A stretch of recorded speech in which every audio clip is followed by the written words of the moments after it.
பரலோக பரதீசின் சிங்காசன அறை. Revelation chapter 4 starting from verse 2. கிபி 46ஆம் ஆண்டு 2 கொரிந்தியர் 12ஆம் அதிகாரத்தில் அப்போஸ்தலனாகிய பவுலுக்கு கிடைத்த அனுபவம், அதை பற்றி தான் நான் சொல்ல விரும்புகிறேன். அந்த பரலோகத்தின் அனுபவத்தை, throne room of God, I want to explain to you. வெளிப்படுத்தல் 4:2. உடனே ஆவிக்குள்ளானேன். அப்பொழுது இதோ வானத்தில் ஒரு சிங்காசனம் வைக்கப்பட்டிருந்தது.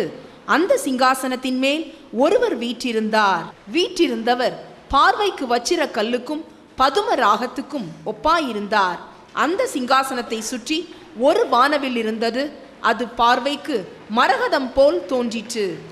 கண்ணாடி கடல் இருக்கிறது. கண்ணாடி கடல் மத்தியிலே ஒரு சிங்காசனம் இருக்கிறது. 24 மூப்பர்கள், 4 ஜீவன்கள். The whole thing is rotating. அது முன்னால் நின்று பார்த்தா இப்போ ஜீசஸ் கிரைஸ்டை பார்த்த முகம் ரொட்டேட் பண்ணி அடுத்தது வரும்போது it is with greater glory, it's in a different glory. So it is a wonderful experience. அந்த சிங்காசனம் உட்கார்ந்த இடத்துல axle is there, something like an invisible axle. So the whole thing is rotating. It's a wonderful sight, full of fragrance, full of colored lights, full of life and love. You can't explain. வானத்திலிருந்து ஒரு சிங்காசனம் வைக்கப்பட்டது. There are 7 thrones in heaven. 7 சிங்காசனங்கள் இருக்கின்றன. அந்த 7 சிங்காசனங்களில் 4 சிங்காசனங்களுக்கு பெயர் கொடுக்கப்பட்டிருக்கிறது. 3 சிங்காசனம் 5, 6, 7. இந்த 3 சிங்காசனத்தில் 3 சேர் இருக்குது. பிதாவுக்கு மத்தியில் சேர், இந்த பக்கம் ரைட் ஹேண்ட் சைடில் ஜீசஸ், லெஃப்ட் ஹேண்ட் சைடில் ஹோலி ஸ்பிரிட். த்ரோன் 5, 6 and 7, 3 சீட்டு. ஸ்தேவானை கல்லெறியும் படும் பொழுது அவன் கண்டான், இயேசு கிறிஸ்து பிதாவின் வலது பரிசத்தில் நிற்க கண்டேன் என்று சொன்னது throne number 5. Throne 5 and 6 and 7, இந்த 3 சிங்காசனங்களும் எப்போ வேணாலும் அவங்க வந்து இது பண்ணிக்குவாங்க, எப்போவும் இருக்கிறதில்ல. ஆனால் இந்த வெளிப்படுத்தின விசேஷம் 4ஆம் அதிகாரத்தில் உள்ள அந்த சிங்காசனத்தை பற்றி விவரங்கள் அதிகம் கிடைத்தன. அதை பற்றி நான் உங்களுக்கு சொல்ல விரும்புகிறேன். சரி, இந்த சிங்காசனத்தில் உட்கார்ந்திருந்தவர் கர்த்தராகிய இயேசு கிறிஸ்து. அந்த சிங்காசனத்தை சூழ இருந்தவர்களை பற்றி பார்ப்போம். 4ஆம் வசனம். அந்த சிங்காசனத்தை சூழ 24 சிங்காசனங்கள் இருந்தன. 24 மூப்பர்கள் வெண் வஸ்திரம் தரித்து தங்கள் சிரசுகளில் பொன்முடி சூடி அந்த சிங்காசனங்களின் மேல் உட்கார்ந்திருக்க கண்டே. 24 சிங்காசனங்கள் இருந்தன. நான் எஸ்கட்டால படிக்கும்போது இந்த 24 சிங்காசனங்களை குறித்து கிரேக்கத்தில் பிரஸ்பியூட்ராஸ், the presbyteros and a Greek word is translated into மூப்பர்கள் in James, book of James. யாக்கோபின் புத்தகத்தில் மூப்பர்கள் என்று போடப்பட்டது. 24 பேர். இந்த 24 பேர் பழைய ஏற்பாட்டு பக்தர்கள் 12, புதிய ஏற்பாட்டு 12 சீசர்கள் என்று சொல்லி எனக்கு சொல்லிக் கொடுத்தார்கள். 1 நாளாகமம் 24ஆம் அதிகாரம் 18ஆம் வசனம். 23வது தலாயாவின் பேர்வழிக்கும் 24வது மாசியாவின் பேர்வழிக்கும் விழுந்தது. 24 மாசியாவின் பேர்வழிக்கு விழுந்தது. முதலாம் அந்த மூப்பன் யோயாரீப், அவனுக்கு விழுந்தது. 24 பேர் உட்கார்ந்துருக்காங்க. எல்லாம் ஒயிட் ட்ரெஸ், கோல்டன் க்ரௌன்ல இருந்து அப்படியே லைட் அடிக்குது, பிரகாசமான லைட். கர்த்தருக்குள் அன்பானவர்களே, இந்த 24 மூப்பர்களும் அங்கே அப்சலோமின் மரணத்துக்கு பிறகு கிபி 1015ஆம் ஆண்டு தாவீது இவர்களை அவன் அபிஷேகம் பண்ணிவிட்டான். ஆரோனின் புத்திரர் நாதாப், அபியூ, எலியாசர், இத்மார், 4 பேர். இந்த 4 பேரில் ஆரோனின் புத்திரர் தான் ஆசாரியர்களாக இருக்க வேண்டும் என்பது தேவ கட்டளை. நாதாப், அபியூ பிள்ளை இல்லாமல் இறந்து போனதினாலே அங்கே எலியாசர், இத்மாருடைய பிள்ளைகள் ஆசாரியர்களாக அந்த வம்சத்தில் தோன்றியவர்கள் தெரிந்தெடுக்கப்பட்டார்கள். தாவீது ராஜா சாதேக் என்னும் ஒரு ஆசாரியனை கொண்டு ஒரு 16 பேரை அவன் தெரிந்தெடுத்தான். எந்த கோத்திரத்திலிருந்து? எலியாசர் குடும்ப வரலாற்றிலிருந்து 16 பேரை சாதேக் தெரிந்தெடுத்தான். அதுக்கப்புறம் எலியாசரின் அமலேக்கை கொண்டு இத்மாரின் புத்திரரை, அமலேக் அனதர் பிரீஸ்ட், தாவீது காலத்தில் இருந்தவன். அங்கே அப்சலோம் இவங்களுக்கு விரோதமாக வந்தபோது இவங்களும் ஓடி போயிட்டாங்க, ராஜ்யத்தை விட்டு தாவீதோட ஓடி போயிட்டாங்க, ரொம்ப க்ளோஸ். ஆகவே அங்கே இத்மாரின் புத்திரர் 8 பேர். ஆகவே எலியேசர் புத்திரர் 16, இத்மார் புத்திரர் 8, 24. ஒரு மகா பிரதான ஆசாரியனுக்கு 24 ஆசாரியர்கள் இருக்க வேண்டும். இதுதான் 24 மூப்பர்கள். ஐ டாக் டு மர்சியாட்ட கேட்டேன், என்னப்பா என்ன நடந்தது அப்படின்னு. கிபி 1015ஆம் ஆண்டு அங்கே அப்சலோம் மரித்த பின்பு தாவீது ரொம்ப கவலையாக இருந்தபோது எங்களெல்லாம் ஆர்டைன் பண்ணார் அப்படின்னு சொன்னாங்க. அப்புறம் ஆர்டைன் பண்ணிவிட்டு நீங்கள் என்ன செய்தீங்க அப்படின்னு கேட்டபொழுது அவங்க சொன்னாங்க, நாங்கள் இயேசு கிறிஸ்து உயிர் தெழுந்த சமயத்தில் நாங்களும் உயிர் தெழுந்தோம். அப்போ கேட்டோம், நாங்கள் எருசலேமில் போய் பார்க்கட்டுமா? பழைய காலத்தில் தாவீதின் காலத்தில் கிமு 1015 நாங்கள் இருந்த இடம் இப்போ எப்படி இருக்குன்னு பார்க்கணும், போயிட்டு வாங்க அப்படின்னாரு. அது மாதிரி ஆண்டவர் சொன்னார், இஸ்ரவேல் மக்களுக்கு, யூதர்களுக்கு நீங்கள் உயிர்த்தெழுதல் உண்டு என்பதை நிரூபிக்கும்படி போய் பாருங்க அப்படின்னு சொன்னார். ஆகவே அவர்கள் அங்கே போய் பார்த்தார்கள். இதைத்தான் மாசியா மத்தேயு 27:52 எழுதி வைத்திருக்கிறது என்று சொன்னார். மாசியா கிமு 1015 அபிஷேகம் பண்ணப்பட்ட இந்த 24 மூப்பர்களும் பரலோகத்தில் உட்கார்ந்திருக்கும் 24 மூப்பர்கள், அவர்களை இயேசு உயிர் தெழுந்தபோது எழுந்தார், அவர்களை பற்றி சொல்லிய விஷயத்தை பார்ப்போம். கல்லறைகளும் திறந்தது, நித்திரை அடைந்திருந்த அநேக பரிசுத்தவான்களுடைய சரீரங்களும் எழுந்திருந்தது. அவர் உயிர் தெழுந்த பின்பு இவர்கள் கல்லறைகளை விட்டு புறப்பட்டு பரிசுத்த நகரத்தில் பிரவேசித்து அநேகருக்கு காணப்பட்டார்கள். இந்த ஹில்டன் சட்டன் அவருடைய புக்கில் போய் பார்த்தேன். Is a எஸ்கட்டாலஜிஸ்ட். அவர்கிட்ட கேட்டேன், இது யார் அப்படின்னு சொல்லிட்டு. அவர் ஏதோ ஒரு விளக்கம் கொடுக்குறார், பழைய ஏற்பாட்டு பக்தர்கள்னு சொல்லிட்டு. நான் கனால பார்த்து பேசினாலையா அவர் சொல்கிறாரு, 1 நாளாகமம் 24 வந்த நாங்கள் தான் 24 பேர், கரெக்டாக 24 போட்டிருக்கு பாருங்க, நம்பரே போட்டிருக்கு. அதனால் ஓகே, இந்த மாசியாட்ட கேட்டேன், என்ன நடந்தது? இயேசு கிறிஸ்து உயிர் தெழுந்த உடனே எருசலேமில் போனீங்களே. நாங்கள் எருசலேமில் போனோம், நிறைய பேர் விட்டு பார்த்தாங்க எங்களை. அப்போ அவங்களுக்கு தெரிஞ்சுது இயேசு உயிர் தெழுந்தார், இவங்களும் உயிர் தெழுந்திருக்காங்க அப்படின்னு தெரிஞ்சுது அப்படின்னு சொன்னாங்க. அதுக்கப்புறம் நீங்கள் என்ன செய்தீங்க? இயேசு கிறிஸ்து முன்னால் போகிறாரு, நாங்கள் பின்னால் 24 பேர் வரோம். பழைய ஏற்பாட்டு தீர்க்கதரிசிகள், பழைய ஏற்பாட்டில் கிறிஸ்துவோடு உயிர் தெழுந்தவர்கள், அப்படியே ப்ரொசஷனாக அப்படியே பரலோகத்துக்கு போனோம். பரலோகத்துக்கு வாசலில் போனோம். பரலோகத்துக்கு வாசலில் போன போது அங்கே வாசலில் இருக்கிறவங்கள்ட்ட பெரிய ட்ரூப்பாக நாங்கள் வந்திருக்கிறோம். 24ஆம் சங்கீதம் 7ஆம் வசனம், வாசல்களே உங்கள் தலைகளை உயர்த்துங்கள், அநாதி கதவுகளே உயருங்கள், மகிமையின் ராஜா உட்பிரவேசிப்பார். அங்கே போயிட்டு இயேசு கிறிஸ்து நிற்கிறாரு, இந்த 24 மூப்பர்களும் பாடுறாங்க, வாசல்களே உங்கள் தலைகளை உயர்த்துங்கள். இது ஒரு பெரிய ஆள் வர்றார், ராஜா வர்றார், தலைகளை உயர்த்துங்கள். அநாதி கதவுகளே, ஆதரவற்றவர்களாய் ஆண்டவர் வரவில்லையே என்று அநாதியாய் காத்திருந்த அநாதி கதவுகளே, உங்களுக்கு நாதி வந்துருச்சு, போயிடுச்சு, அநாதி போயிடுச்சு, அநாதி கதவுகளே உயருங்கள், மகிமையின் ராஜா உட்பிரவேசிப்பார். அவங்களுக்கு தெரில யார் இந்த மகிமையின் ராஜான்னு தெரில. ஏஞ்சல்ஸ் அவங்க கேட்குறாங்க, யார் இந்த மகிமையின் ராஜா அப்படின்னு கேட்குறாங்க. அவர் வல்லமையும் பராக்கிரமும் உள்ள கர்த்தர், அவர் யுத்தத்தில் பராக்கிரமுள்ள கர்த்தர், சாத்தானை ஜெயித்து விட்டு வருகிறார் என்று சொல்லி இவங்க யாருன்னு அவங்க கேட்க, இவங்க பதில் சொல்ல, மறுபடியும் அவங்க கேட்க பதில் சொல்ல, மகிமையின் ராஜா உள்ளே பிரவேசித்தார், சிங்காசனத்தில் போய் உட்கார்ந்தார். கர்த்தருக்குள் அன்பானவர்களே, அதுக்கப்புறம் let us come to Revelation chapter 4 verse 4. அந்த சிங்காசனத்தை சூழ 24 சிங்காசனங்கள் இருந்தன, 24 மூப்பர்கள் வெண் வஸ்திரம் தரித்து தங்கள் சிரசுகளில் பொன்முடி சூடி அந்த சிங்காசனங்களின் மேல் உட்கார்ந்திருக்க கண்டேன்.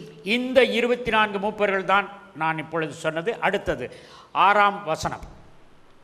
அந்த சிங்காசனத்திற்கு முன்பாக பளிங்கு கொப்பான கண்ணாடி கடல் இருந்தது. அந்த சிங்காசனத்தின் மத்தியிலும் அந்த சிங்காசனத்தை சுற்றிலும் 4 ஜீவன்கள் இருந்தன. அவைகள் முன்புறத்திலும் பின்புறத்திலும் கண்களால் நிறைந்திருந்தன. 7ஆம் வசனம்.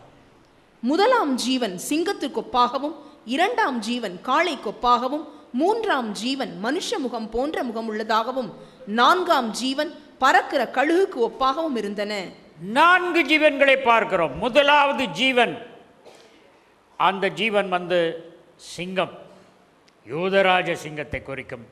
ஆகவே முதல் சிங்கத்துக்கு ஒப்பாக இருந்தது. 2ஆம் ஜீவன் காளைக்கு ஒப்பாக இருந்தது. 3ஆம் ஜீவன் மனுஷ முகம் போன்ற முகமுள்ளதாக இருந்தது. 4ஆம் ஜீவன் பறக்கிற கழுகுக்கு ஒப்பாக இருந்தது. கர்த்தருக்குள் அன்பானவர்களே, இந்த 4 ஜீவன்களை பற்றி சில காரியங்களை உங்களுக்கு முதலாவது சொல்ல விரும்புகிறேன். முதலாவது கழுகு. இதை ஆங்கில பைபிளில் பீஸ்ட்னு போட்டிருக்கு. BEAST. பீஸ்ட்னா மிருகம்னு அர்த்தம். வெளிப்படுத்தின விசேஷம் 13ஆம் அதிகாரத்தில் சமுத்திரத்தில் இருந்து எழுந்து வந்த கள்ள தீர்க்கதரிசி அந்தி கிறிஸ்து, அவர்களுக்கும் பேர் பீஸ்ட். ஆனால் இங்கே உள்ள மக்களுக்கும் பீஸ்ட்னு இங்கிலீஷில் வருது. நான் பார்த்தேன், இதெண்டா அந்தி கிறிஸ்துவுக்கும் பீஸ்ட்டு மிருகன் போட்டிருக்கு, இவங்களுக்கும் பீஸ்ட்னு போட்டிருக்கு. இதாங்க லாங்குவேஜினுடைய problem. You have to read the original. Antichrist revelation 13 அவன மிருகம்னு சொல்கிற அந்த கிரேக்க பதம் தீரியான்.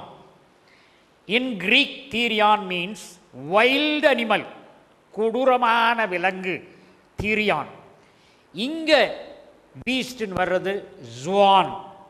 ஜோன் என்ற பதம் கிரேக்கத்திலே ஜோவே என்ற பதத்திலிருந்து வந்தது. இயேசு கிறிஸ்து சொல்கிறார், நான் உங்களுக்கு ஜீவன் உண்டாயிருக்கும், ஜோயே உண்டாயிருக்கும், பரிபூர்ண ஜீவன் உண்டாயிருக்கும் வந்தேன் என்று சொன்னார். அதிலிருந்து ஜுவான். ஆகவே இதை என்னுடைய வேதாமத்தில் மொழிபெயர்க்கும் வேளையில் 4 உயிரிகள், ஜோஆன் லைஃப், உயிரிகள் என்ற ஒரு புது வார்த்தையை நான் அங்கே சொல்லியிருந்தேன். இந்த 4ம் ஆசரிப்பு கூடாரத்தை சுற்றி அங்கே தான் கோத்திரத்தார், யூதா கோத்திரத்தார், பென்யமீன் கோத்திரத்தார், மனாசே, எப்ராயிம் 3 பக்கத்தில் இருந்தாங்க. 4 கோத்திரத்தார், 4 கோத்திரத்தார், 4 கோத்திரத்தார். வாசல் பக்கம் இல்லை. அவங்களுக்கு முதல்ல லைன் யூதா கோத்திரத்தின் symbol line.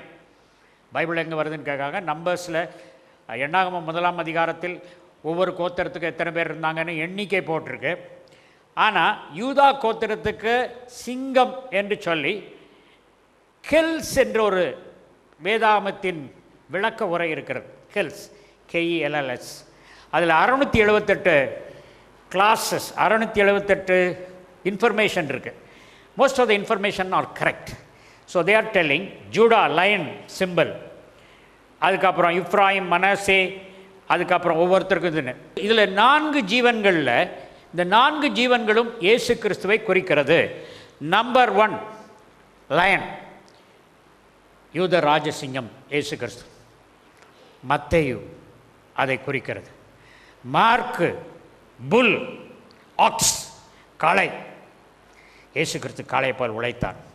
Luke's gospel man, மனித முகம். ஜான்ஸ் காஸ்பல் ஈகிள், கழுகு, the eternal word of God. John's gospel is a philosophical gospel. வாசிக்கும் போதே விளங்காது. ஆதியிலே வார்த்தை இருந்தது, அந்த வார்த்தை தேவனாக இருந்தது, இந்த வார்த்தை தேவனிடத்தில் இருந்தது. It's a philosopher speaking. Eternal word of God. Jesus is eternal word of God. Okay. அப்போ அந்த கழுகு சொன்னது, உலகத்தை ஒரு நாளுக்கு நான் 55 தடவை விசிட் பண்ணி உலகத்தில் எங்கெல்லாம் பயங்கர அநியாயம் நடக்குது, சிறப்பாக தேவனுடைய பிள்ளைகளுக்கு எங்கே அநியாயம் நடக்குது அப்படின்னு நான் ரிஜிஸ்டர் பண்ணி, he showed me a big wall. அந்த வாலில் என் பீக் வச்சு, என்னுடைய அலகு வச்சு I will write. So that eagle visits earth 55 times in a day. ஒரு நாளைக்கு 55 தடவை வருது. அது மூக்குனால் எழுது. எழுதி என்ன இன்ஜஸ்டிஸ் தேவனுடைய பிள்ளைகளுக்கு நடக்குது. கவனமாக இருங்க. தேவனுடைய பிள்ளைகளை குறித்து எதுவும் பேசாதுங்க. தெரியாதுன்னா வாய் பொத்திட்டு இருங்க. Don't talk because the eagle will write so and so is attacked by this person அப்படின்னு எழுது. உடனே ஃபாதர் காட் வரார். வந்துட்டு ஃபாதர் காட் பார்த்துட்டு அதுக்கு ரிப்ளை பண்ணிவிட்டு ஹீஸ் அப்படி நினைக்கிறாரு. அது எரேஸ் ஆகுது. அடுத்த நாளுக்கு அதில் எழுதினதெல்லாம் ஃபாதர் காட் அதுக்கு நியாயம் விசாரிச்சுட்டு அதை எரேஸ் பண்ணுறாரு. This is the eagle. I can tell so much about it. Then the bull, காளை மாடு, ப்ளூ ஐஸ், நம்ம காளை மாடோட 2-3 times பிகர் தென். பயங்கர கொம்பு, பார்த்தா பயமாக இருக்கு. அந்த காளை மாடு சொல்லுது, I go to the earth once in a day and I also write, I also pass on information about injustice on the earth. பூலோகத்தில் என்ன அநியாயம் நடக்குன்னு சொல்லி எழுதுகிறேன் அப்படின்னு. அப்போ என் கூட வந்தவருக்கு அந்த காளை சொன்னது, என் கொம்பை பிடின்னு சொன்னது. அவர்கள் போய் கொம்பை பிடித்தாள். அப்பொழுது அந்த காளை சொன்னது, உனக்கு விரோதமாக எத்தனையோ பேர் எழும்பி இருக்கிறார்கள், அவர்கள் எல்லாம் நியாயம் செய் என்று கேளு என்று சொன்னார். அவர் அந்த கொம்பை பிடிச்சோடனே அதுக்கெல்லாம் நியாயம் செய்யன்னு கேட்டவுடனே அந்த மாடு ஆட்சி நியாயம் செய்துடுறோம் அப்படின்னு சொல்லிட்டு. Some of the people are going to die the coming year. It's a prophecy. It's a very sad thing because they attacked God's valentine, God's child. Okay. அதுக்கப்புறம் அந்த மேன் அவன் சொன்னான், நான் இங்கே இருந்துக்கிட்டே எனக்கு தெரியுது அப்படின்னு. இனி ராப்சருக்கு முன்பு ஒரு ஜட்ஜ்மெண்ட் இருக்குது. திருச்சபை பிரிப்பதற்கு முன்பு ஒரு ஜட்ஜ்மெண்ட். இந்த 4 ஜீவன்களும் ஒரு சிங்காசனத்தை சுமந்து கொண்டு பூமிக்கு இறங்கி வருகிறது. மரகதம் போன்ற ஒரு சிங்காசனத்தை இயேசு கிறிஸ்து உட்கார்ந்திருக்கார். அப்படியே சுற்றி சுற்றி சுற்றி உலகத்தை நியாயம் தீர்க்க அவர் வருகிறார். எசேக்கியேல் 3 அதிகாரத்தை படித்து பார்த்தீங்கன்னா உங்களுக்கு தலையும் புரியாது காலம் புரியாது. வீல்ஸ் வித்தின் அ வீல்ஸ் இருக்கும். So we are going to see that clipping. கல்தேய தேசத்தில் உள்ள கேபார் நதி அண்டையிலே பூசி என்னும் ஆசாரியனுடைய மகனாகிய எசேக்கியேலுக்கு கர்த்தருடைய வார்த்தை உண்டாகி கர்த்தருடைய கரம் அவன் மேல் அமர்ந்தது. 30ஆம் வருடம் 4ஆம் மாதம் 5ஆம் தேதியிலே நான் சிறைப்பட்டவர்கள் நடுவில் இருக்கும்போது சம்பவித்தது. வானங்கள் திறக்கப்பட நான் தேவ தரிசனங்களை கண்டேன்.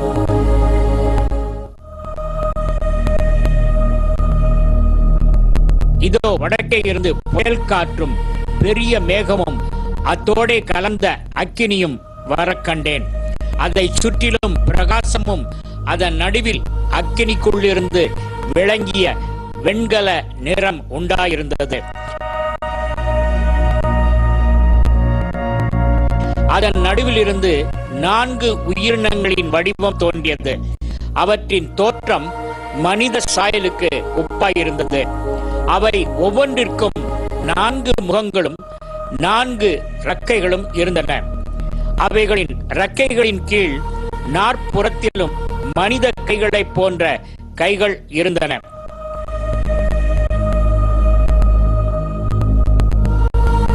முன்புறம் மனித முகமும் வலப்புறம் சிங்க முகமும் இடப்புறம் எருது முகமுமாய் பின்புறம் கழுகு முகமாயும் 4 முக சாயல் இருந்தன. அவைகளின் இறக்கைகள் மேல் நோக்கி விரிந்திருந்தன. ஒவ்வொன்றின் 2 இறக்கைகளும் மற்றதன் இறக்கைகளை தொட்டுக்கொண்டு இருந்தன. எஞ்சிய 2 அவற்றின் உடல்களை மூடியிருந்தன. அவைகளின் பாதங்கள் நேராய் இருந்தன. அவற்றின் பாதங்கள் பூனையின் குழம்புகள் போல் இருந்தன. அவை துலக்கப்பட்ட வெண்கலம் போல் மின்னின. கேருபீன்களின் உடல் முழுவதும் முதுகு, கைகள், இறக்கைகள், சக்கரங்கள் அனைத்தும் கண்களால் நிறைந்திருந்தன.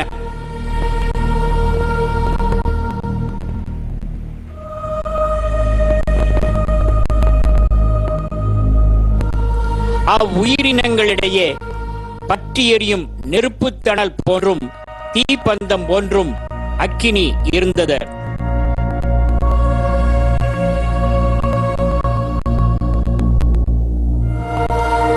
மின்னல் பாய்வது போல அந்த உயிரினங்கள் முன்னும் பின்னும் விரைந்தன. அவைகள் நின்ற பொழுது இறக்கைகளை இறக்கிக் கொண்டன. அவைகள் செல்லும் போது அவற்றின் இறக்கைகளில் இருந்து எழும்பிய ஒலியை கேட்டேன். அது பெருவெள்ளத்தின் இரைச்சல் போலவும் எல்லாம் வல்லவரின் குரல் போலவும் இருந்தது. கேபார் ஆற்றோரம் இஸ்ரவேலின் தேவனுக்கு கீழே நான் கண்ட உயிரினங்கள் இவையே. இவைகள் கேரூப்கள்.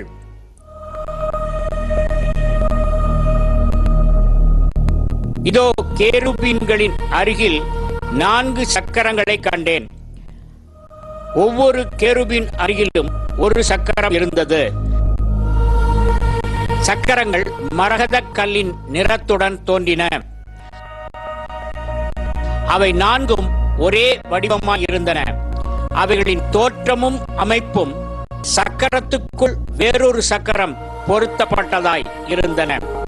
அவற்றின் வட்ட விளிம்புகள் உயரமாயும் அச்சம் தருவதாயும் இருந்தன. அவைகளின் 4 வட்ட விளிம்புகளும் கண்களால் நிறைந்திருந்தன. உயிரினங்கள் செல்லும் போது சக்கரங்களும் அவற்றோடு செல்லும்.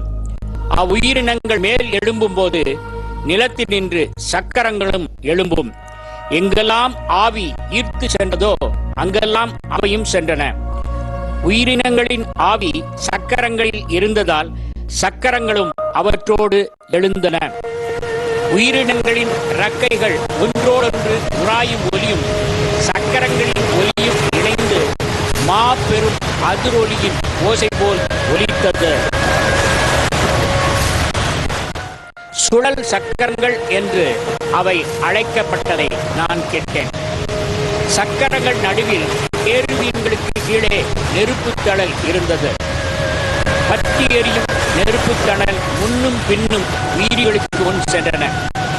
அந்த நெருப்பு பேரொளி வீசிற்று. அதிலிருந்து மின்னல் கிளம்பிற்று.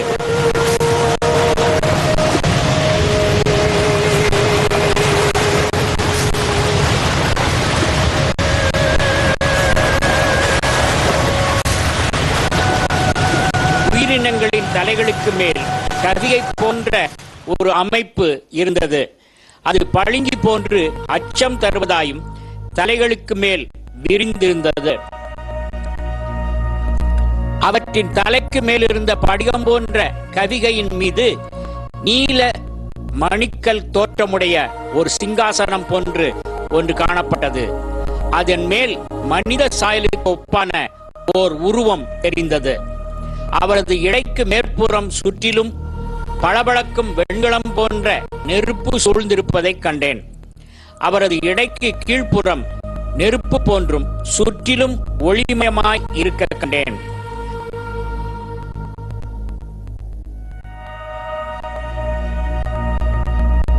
சூழ்ந்திருந்த ஒளியும் கார்கால மேகத்தினிடையே காணப்படும் வானவில் போன்று தோன்றியது. இது ஆண்டவரின் மகிமையின் சாயலின் காட்சி.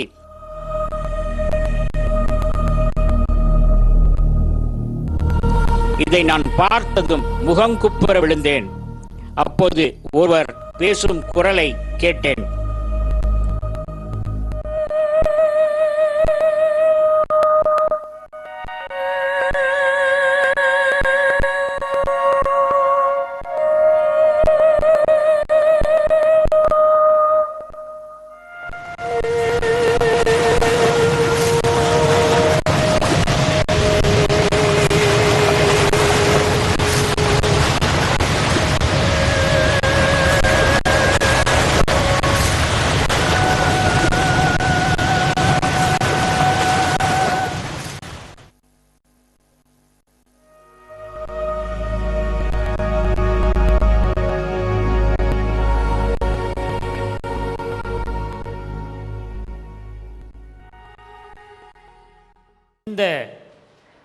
ஜட்ஜ்மெண்ட் த்ரோன் அப்படியே வருது.